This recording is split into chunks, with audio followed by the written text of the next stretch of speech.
जवानी पे मार होता है बड़े बड़े बाहुबलियों में।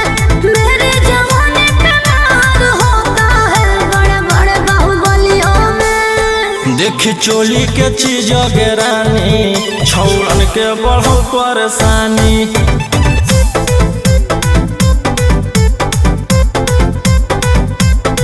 देखी लहंगा के चीज गिरानी छौड़न के बढ़ो परेशानी।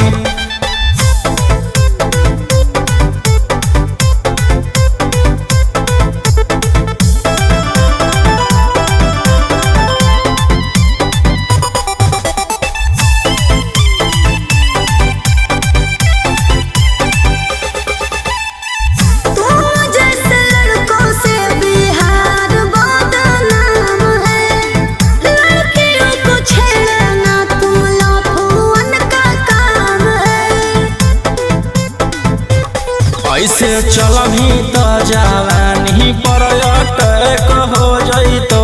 लइकन छोड़ छौड़ी बुढ़ावो के हार्ट अटैक हो जइतो। आग का गोला बुझो न पानी। देखी चोली के चीज गिरानी छौड़न के बढ़ो परेशानी।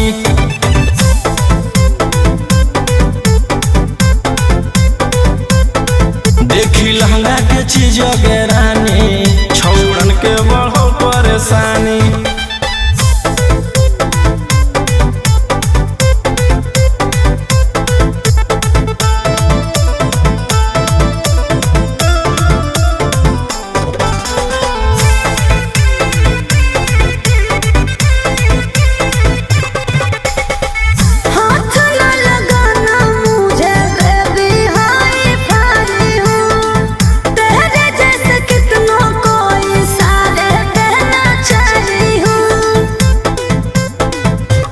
रौशन रोहिया के नजर पर जखनी चढ़ जाइमी। आयुषवा फेर देतौ हाथ तो छौड़ी तर जाइमी। रोहित न करो छेड़खानी। देखी चोली के चीज गिरानी छौड़न के बढ़ो परेशानी।